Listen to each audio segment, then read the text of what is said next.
intense, adult, I would say really mature. This is how you would describe XlamV now that they are, or that they have released their third EP, Landscape. And in this episode, let's talk about this one because this is a massive entry in their repertoire, one that makes a massive statement in the 2D music industry by once again straying away of everything that everyone is doing. So let's kick off this episode of SEIYUU Lounge.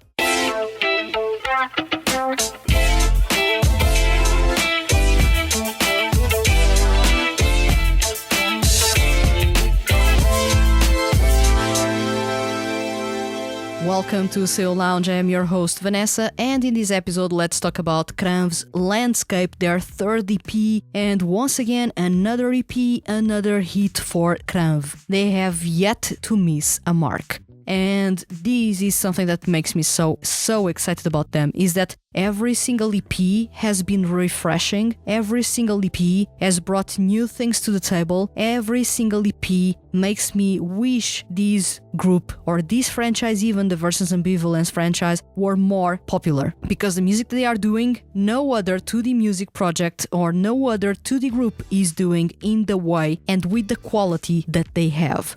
They are still quite underrated, which is something that I don't really enjoy seeing, because talent should be praised, talent should be popular, and unique ideas, especially when they are really well executed, should be really in the mouths of everyone. Everyone should be talking about them, I believe.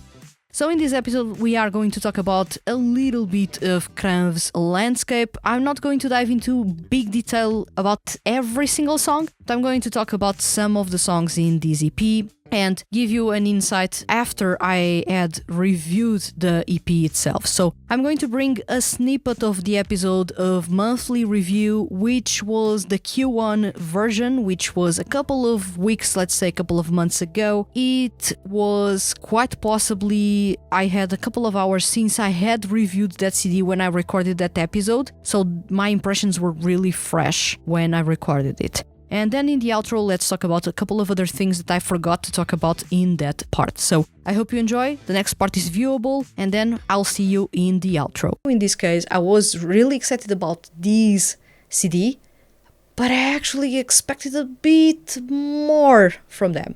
Not to say that the CD itself is not good, because it is. And I love it a whole lot. Although this is not a XlamV. XlamV was amazing. It was really unbelievably good, to the point that I actually listened to it and end up purchasing the CDs right away.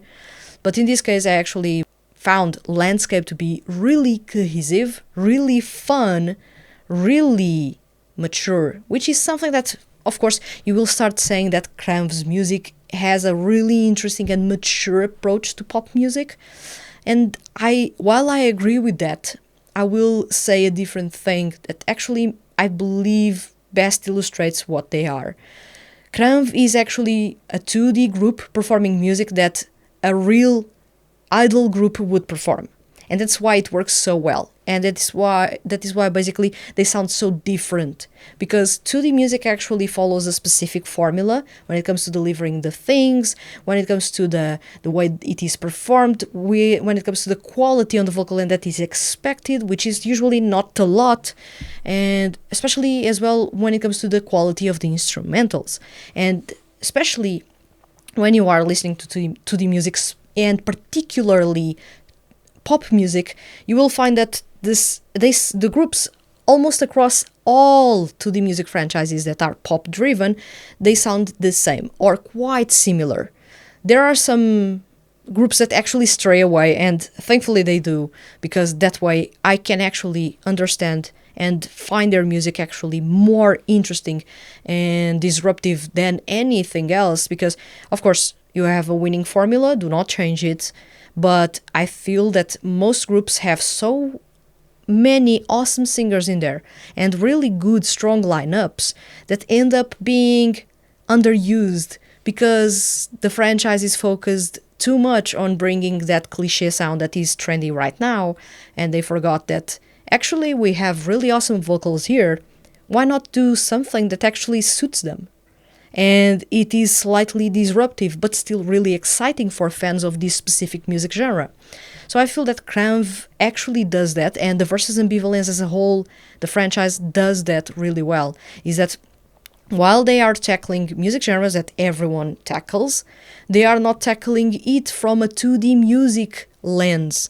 They are tackling it as if the groups actually existed for real, if they were real idols, not 2D designs. So this is something that makes a whole lot of difference, and that I'm starting to see that happening with other groups. Of course, there are groups that were like this from the start. I will say Trigger were like this from the start.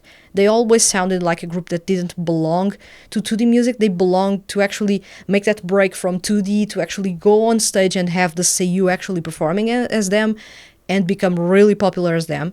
Same thing with Quartet Night. Quartet Night also sounded like a group that actually was slightly disruptive even within the Utepri franchise, although their sound is not disruptive, mind you. That's a different conversation, but within that franchise their sound was really different, and they actually ended up making that jump to the stage, and look what they did when they had made that jump to the stage. People were crazy. They sold out a live tour, which is yet again crazy.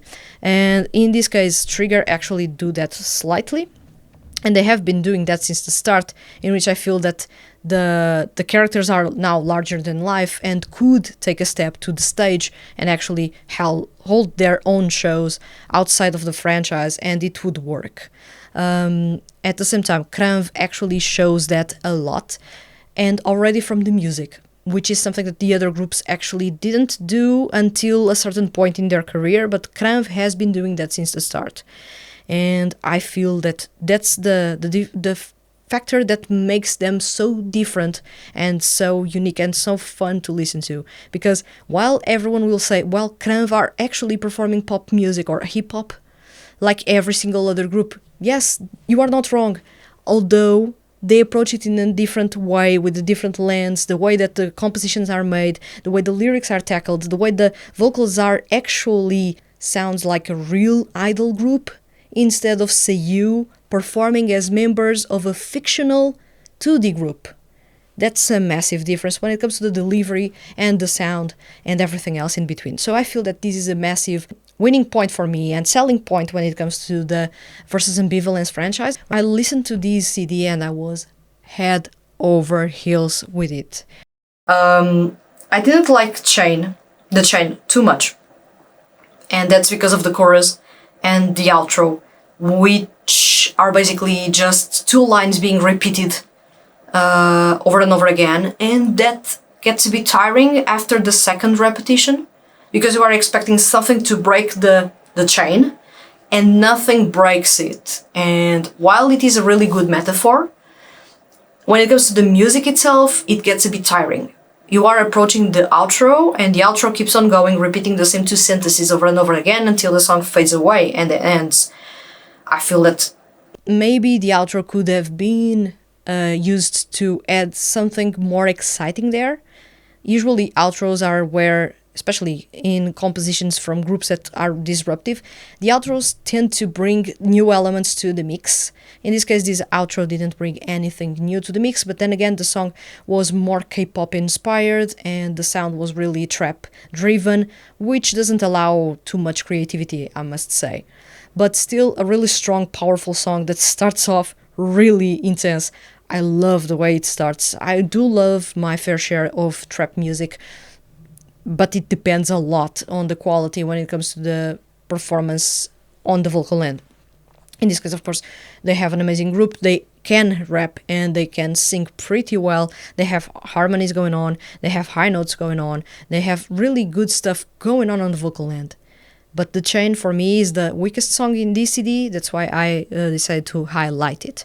When it comes to the best songs in this CD, I really like Spark a lot. And Spark is the type of song that you really cannot categorize in any way, I feel. Because the song, in some capacity, it feels nostalgic, it feels 80s inspired.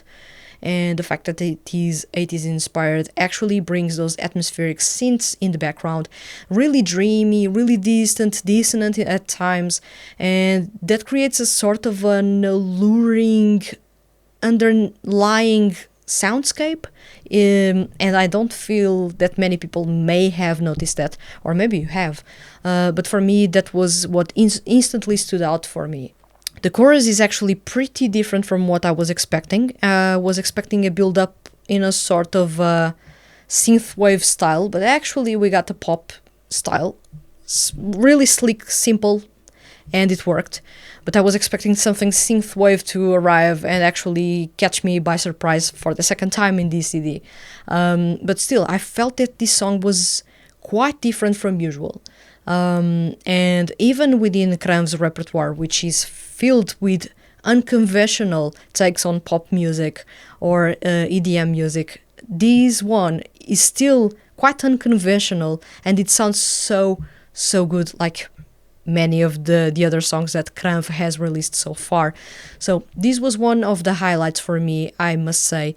About Us is an amazing song. For me, it is the highlight of the mini album or the EP, and like some of you mentioned during the December episode of the Review Advent Calendar, which was a live stream, and later on when some people were requesting songs to be reviewed in the Review Advent Calendar series, I actually found a couple of new songs by XlamV in there, but I had to avoid those because I wanted to come to this CD with a clean slate, and thankfully I really enjoyed this CD because of exactly that.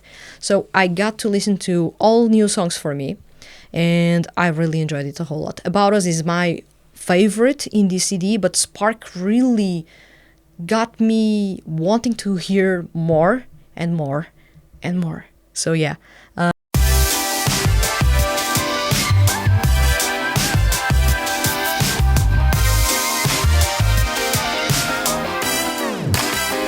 Oh boy. When we talk about XlamV right now, we need to talk about mature take on pop music and pop music performed by a group. While they are still a 2D group, because they are a 2D group, I feel that they are starting to transcend that, and I feel that this is something that plays to their strengths. The way they approach the music is really like a real idol group would approach. Really, their sound is not that different from what an idol group would do in comparison with the 2D music, especially the pop side, the idol side does. XlamV is really a group that is, well, far away from all of that. They are doing their own thing.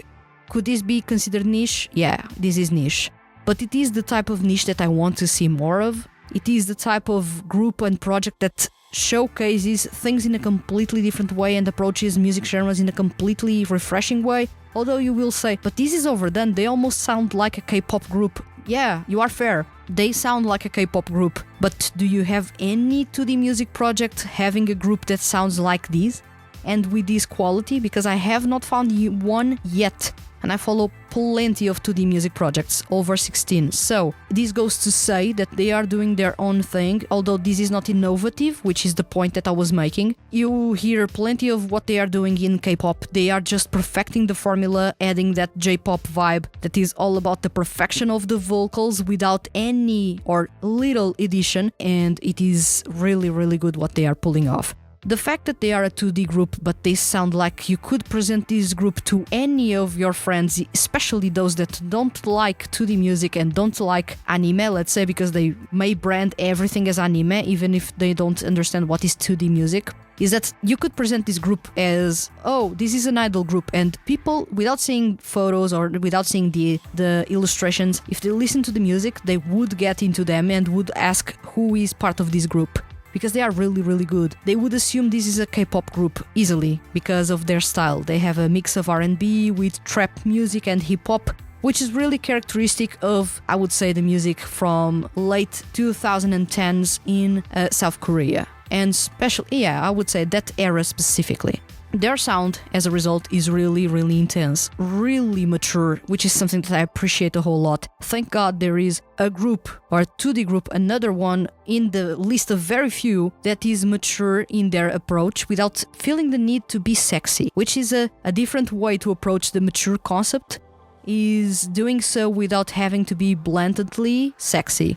And this works pretty well. I like this type of approach to the mature concept itself. It's more, I feel, more elegant, although I'm not going to say that sexy groups are bad, because I do enjoy my fair share of them. But it is good to see a different approach to the idea of this is a mature group, and the lazy idea usually for 2D music projects is to, if it is a mature group, they are going to be the sexy group. You can have a mature group with a mature sound that doesn't sound sexy or doesn't rely too much on being sexy to attract attention. And this is what XlamV does. Their music sounds well developed. It is easy to consume, but still kind of intricate in the background, which makes it more than just bubblegum pop that everyone can listen to 1-2 times and it gets into your head. And it's not for good reasons, it's just because the melody is really irritating and it gets into your head, not that the quality of the music is there.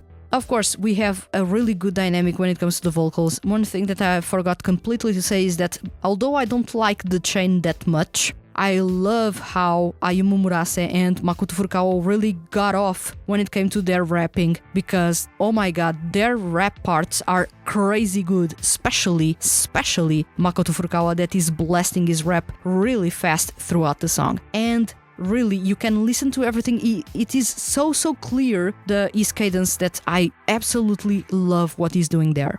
SEIYUU Murase as well is amazing, but it goes without saying that he's amazing because he was already rapping in the Paradox Live franchise. For Makoto Furukawa, that's quite recent what he's doing there when it comes to the rapping.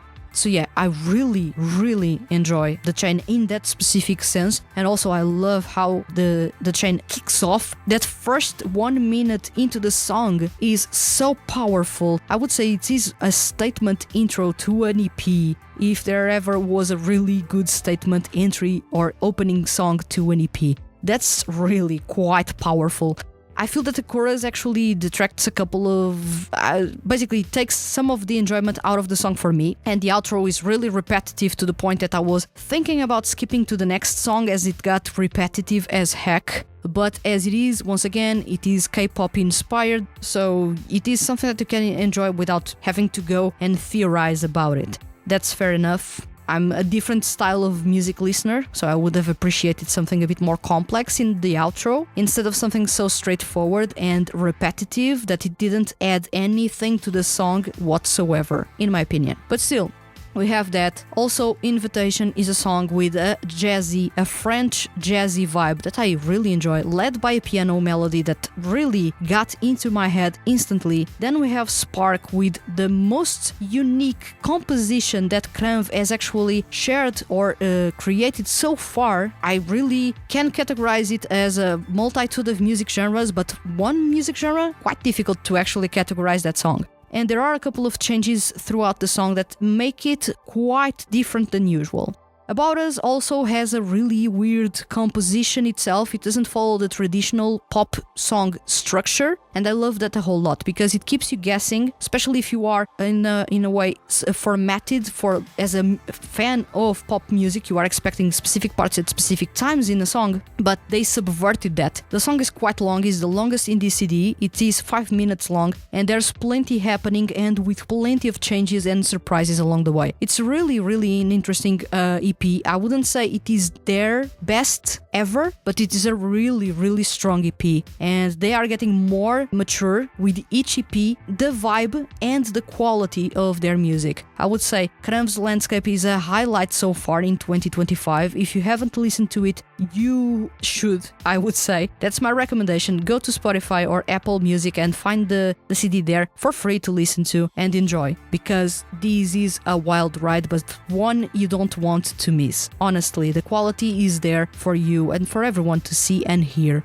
And I would love to see more love for XlamV, because XlamV is a really amazing group, and the Versus Ambivalence franchise is so innovative in the way they approach pop music, and they bring that concept of an idol audition show and having the groups with multiple characters being voiced by the same SEIYUU and all sounding completely different. It shows so much quality by the SEIYUU because they can do a wide variety of music genres, both singing and then even approaching with different voice tones those music genres, which is crazy as heck. And the project has, well, ensured that every single group has a different style and they are sticking with it, which is something that you don't see usually for 2D music projects, especially with idols, in which they do a little bit of everything because it is what is trendy. And in here they are sticking to their sound and sticking with what they are good, and this is unbelievably amazing.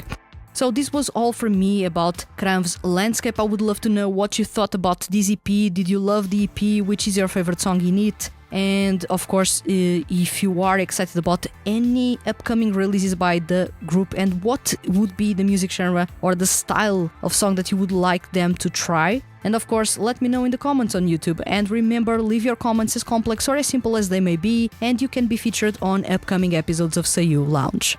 If you enjoyed this episode and don't want to miss the THTFHQ's weekly male SEIYUU and music related content, hit the subscribe button. And if you are listening to this episode on a podcast listening platform, please consider following the podcast and leaving a review. Leaving a review is really simple and helps other people find this podcast and fall in love with male SEIYUU artists and 2D groups. I'll return next week with another episode of SEIYUU Lounge. Thank you for listening and see you guys around.